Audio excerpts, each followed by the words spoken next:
Welcome back to another episode of the Believe in Minnesota Football podcast, hosted by me, Tony Liebert. As always, you can follow me on Twitter at Tony Liebert and Instagram and TikTok at Tony_Liebert. So, after rather quiet week and a half for Gophers football, it has been a busy handful of days.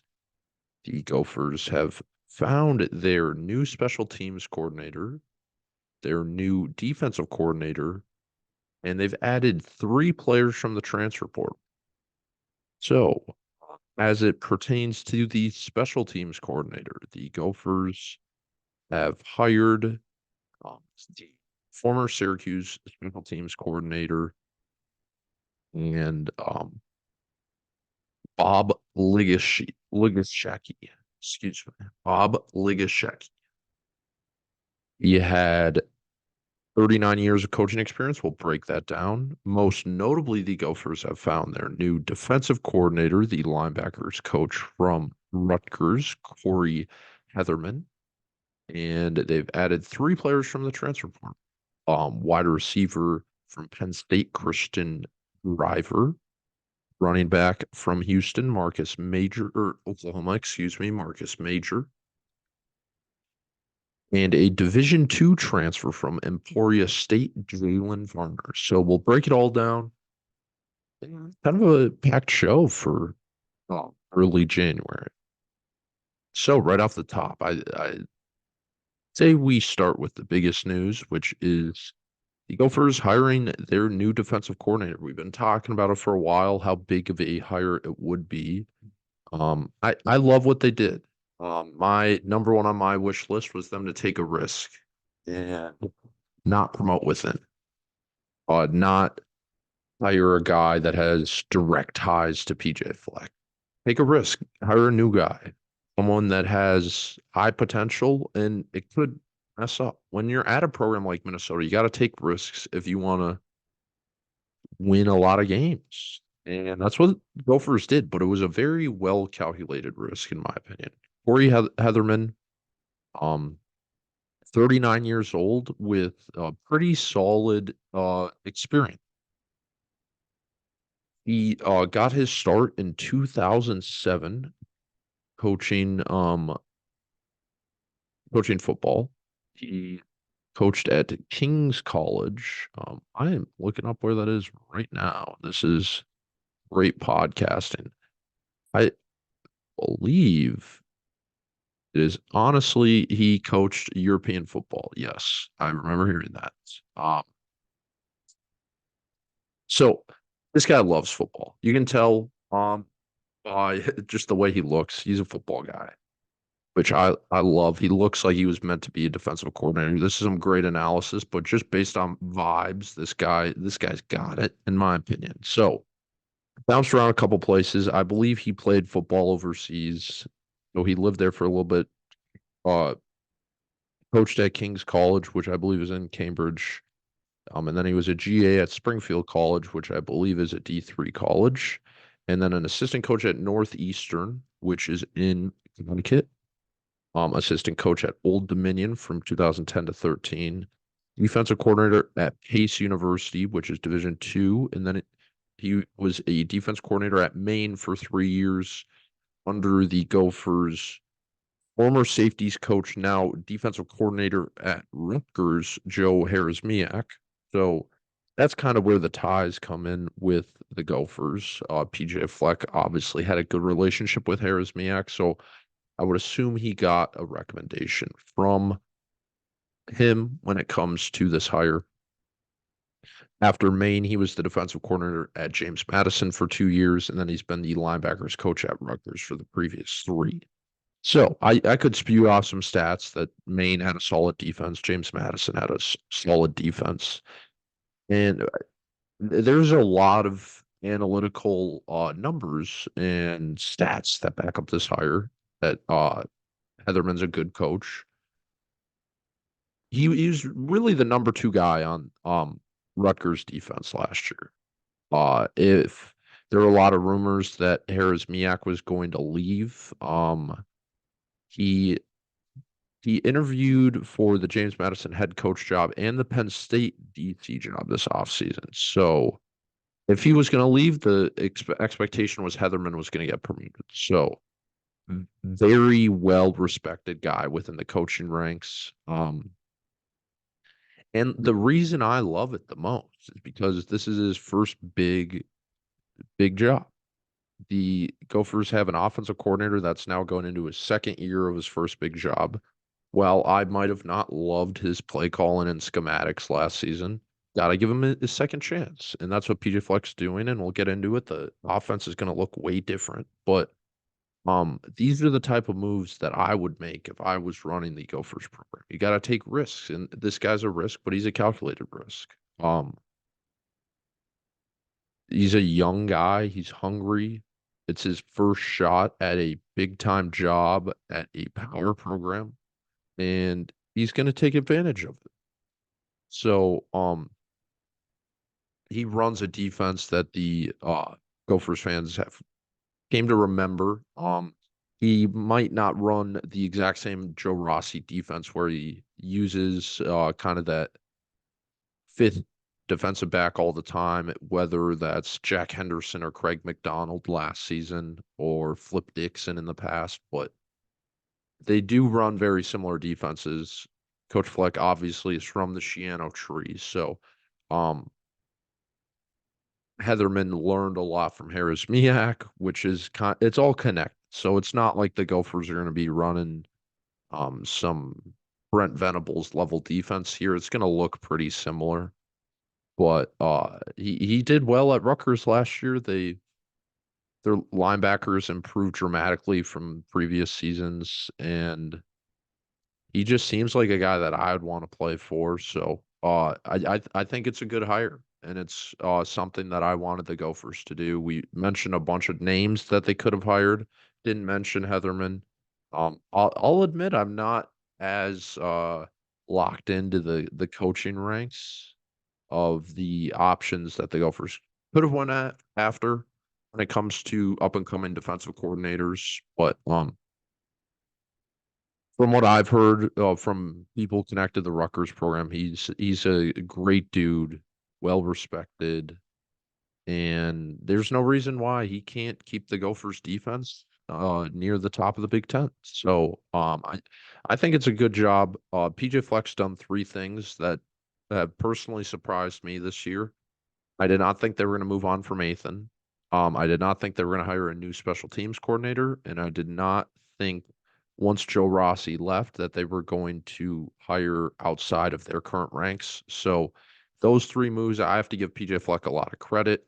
He looked himself in the mirror and he's like, we got to make some systemic changes to the program, and he took the steps. So it's still a long way from August 31 at Huntington Bank Stadium versus the North Carolina Tar Heels, but nevertheless, it's a step in the right direction. That's all he can do. And January, talking about next season, obviously there's a lot to shake out, but this you got to stack decisions in life and football and everything. And this is a good decision. So, um, good job, PJ Fleck. Good job, the Gophers. So, the other coordinator they added was on the special teams side of the ball, so to speak. They brought in, I already keep forgetting this guy's name. He's got a very, it's a good thing. You shouldn't know who your special teams coordinator is. Bob Ligashesky has replaced Rob Wagner, the longtime coordinator under PJ Fleck.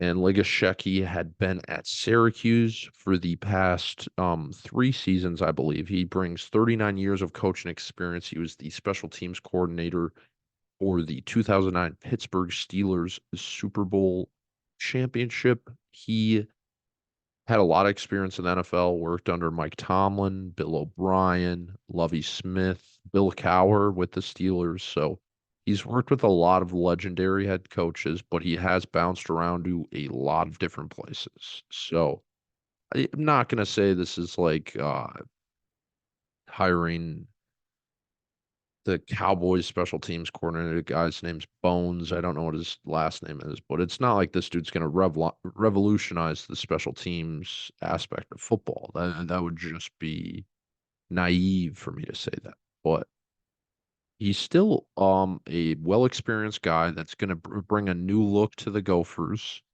for a unit that's been struggling for the past as long as PJ Fleck's been there. So, I again, your special teams coordinator is not going to transform your program, but there was an issue. The special teams was lacking, and PJ Fleck brought in someone new. Um, and I think that's really important. I could belittle the point and say how valuable his experience is going to be and all this stuff, and his special teams was so good at Syracuse. Like it really wasn't. It's not like they hired the best thing since sliced bread, but they made a change, and that's important because that's BJ Flex changing his best. And so far, as we sit recording this January 9th, he deserves credit for how he's handled this offseason. And I've been thoroughly impressed. He knew the issues that the program had, that the team had, and he went out and fixed them. So when it comes now to the transfer portal, there's been plenty of news there for the Gophers. Started with two decommitments. Quindario Lee, who we spoke about, committed late afternoon on National Signing Day. Decommitted. And backup quarterback Logan Fife from Fresno State also decommitted.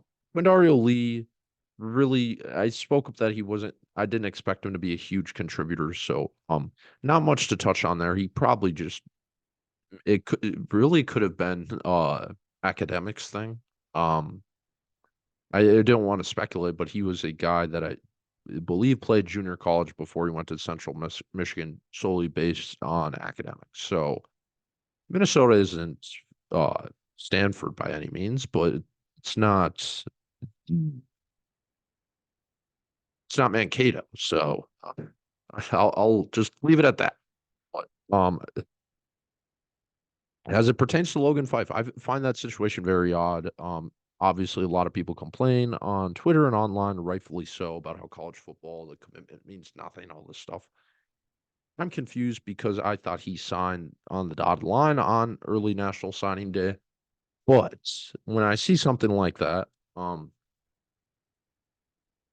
I wrote about this on my Twitter. I talked about it a little bit in a video talking about the Gophers roster and scholarship outlook. Again, this is just a hypothesis based on what I know about college football recruiting. This is no facts that I'm hearing. But you only get 85 scholarships, and the Gophers could have been like, they could have talked to Logan and been like, hey, you're going to be the backup all this year. And next year, we got Drake Lindsay. We'll probably bring in another guy. So if you want to play, you don't have to come here if you don't want to, because maybe they didn't think they were going to get Cristian Driver. Maybe they didn't think they were going to get Marcus Majors. What is this? What is this guy's name? This is some great preparation by me.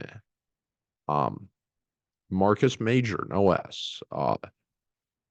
But maybe they didn't think they were going to get those guys. So they're like, hey, we need a scholarship. And I think has happened. It happens more than people think, that especially when they're like,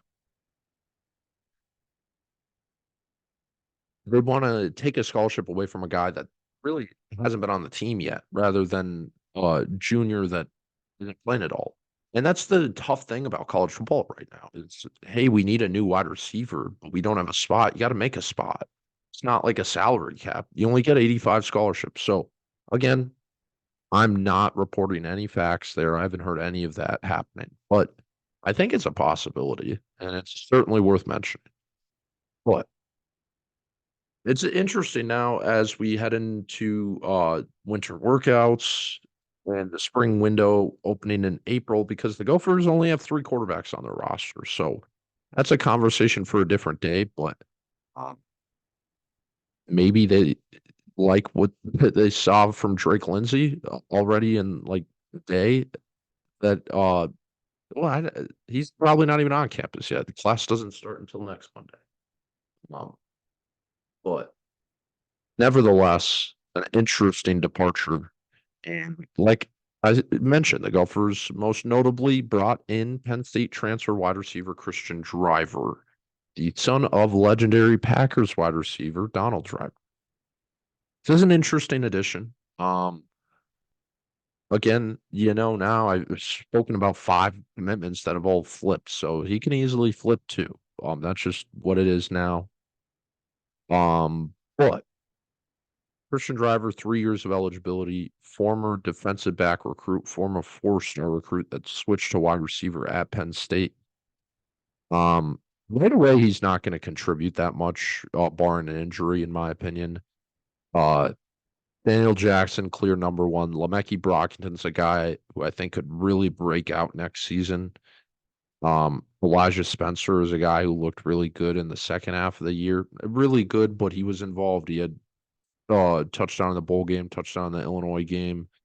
He had one other touchdown in there.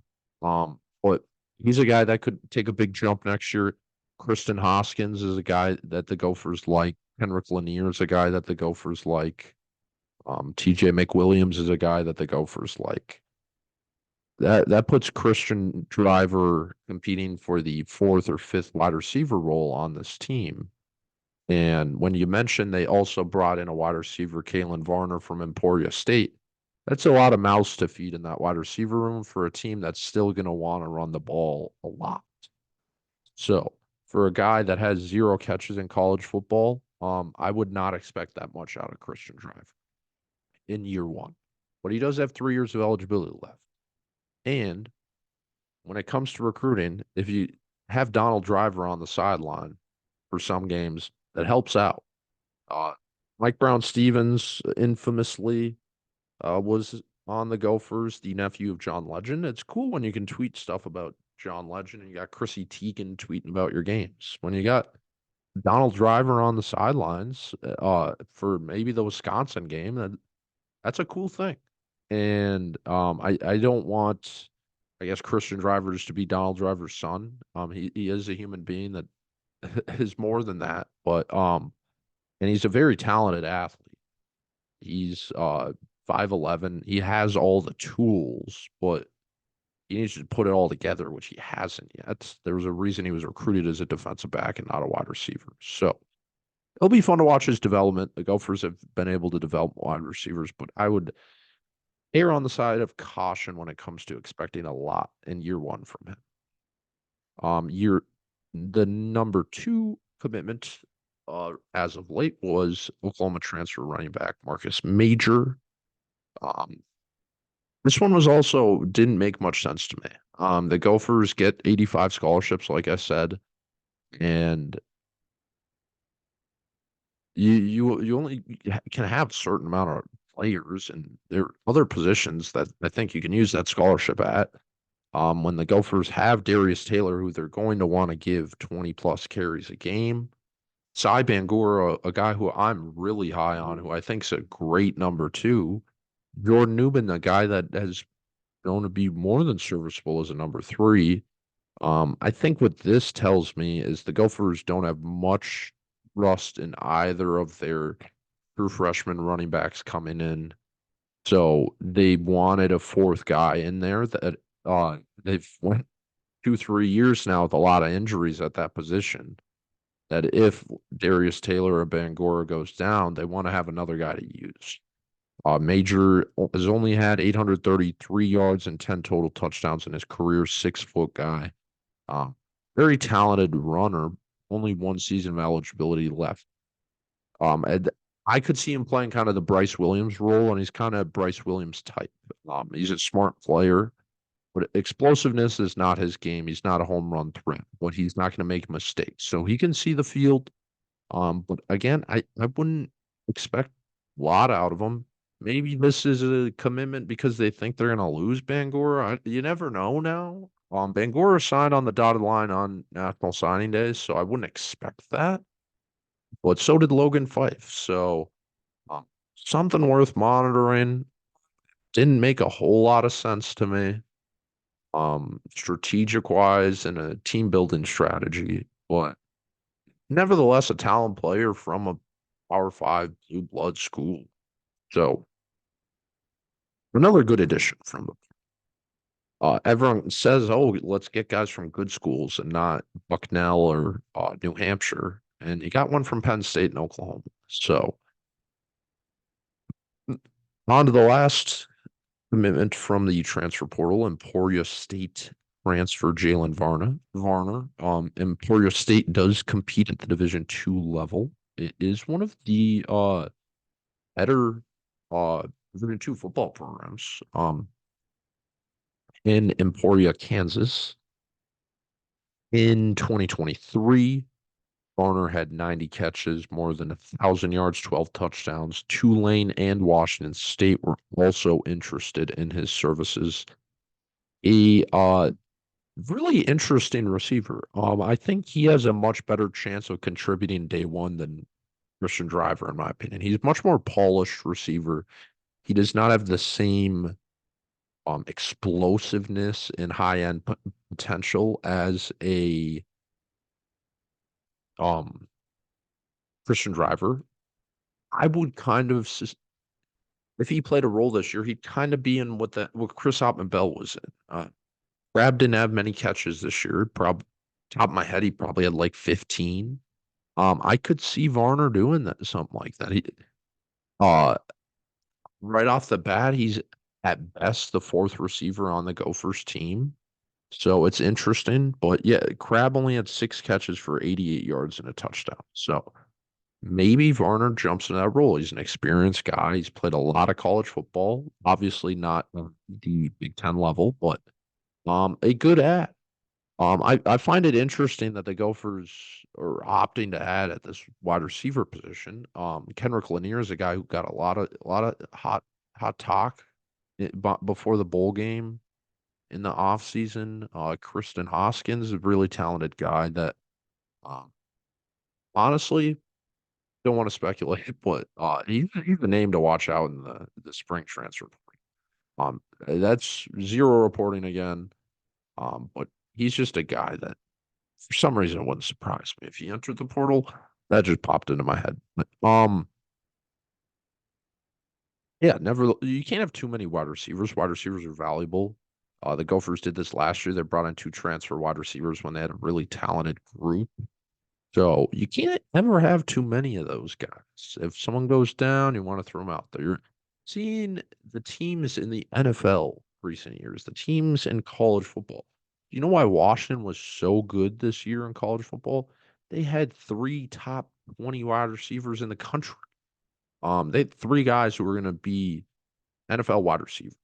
And the Gophers are trying to do something like that. Maybe again, I'm not gonna believe it until I see it when it comes to a big schematic change offensively, but they have the personnel to do it when you add a guy like Varner and Driver. So 3 skill position players added to the offense makes it look like a really interesting offense for next season. But PJ Fleck's active in the transfer portal. He's active this offseason.